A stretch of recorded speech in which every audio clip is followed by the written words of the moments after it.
Hello नमस्ते।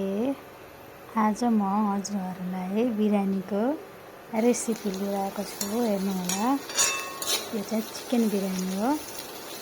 पहिला चाहिँ मैले सुरुमा चिकनलाई चाहिँ म्यारिनेट गर्न छोडेको छु। अनि यता कराईमा चाहिँ प्याजलाई रातो हुन्जेल भुटेको छु।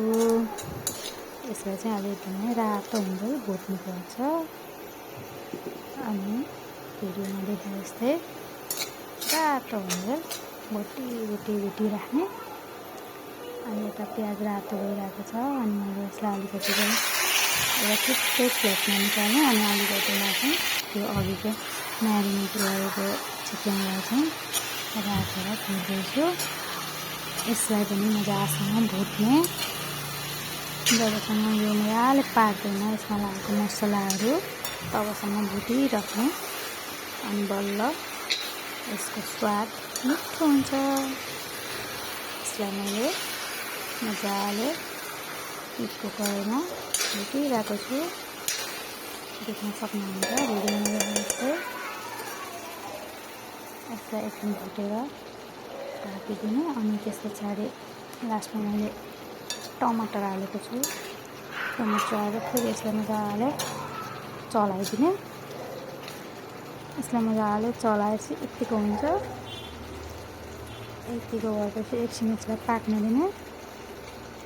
मजाले पाक्छ। अनि त्यसपछि मैले इन्डक्सन अफ गरिदिएँ। यत्तिको हल्का हल्का ग्रेभी चाहिँ राख्नुपर्छ। किनकि अहिले चामलको लागि चाहिँ चामल पुरै पाके हुँदैन नि त।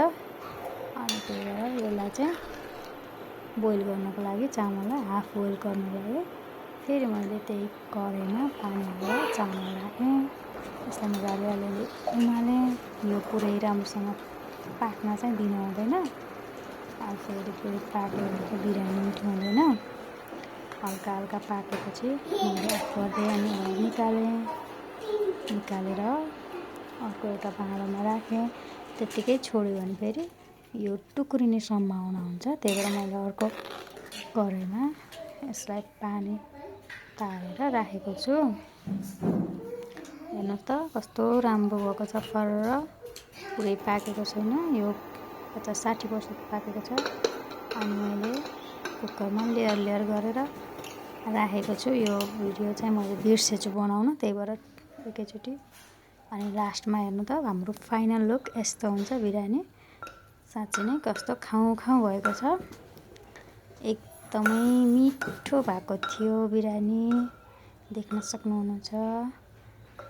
एकदमै सजिलो छिटो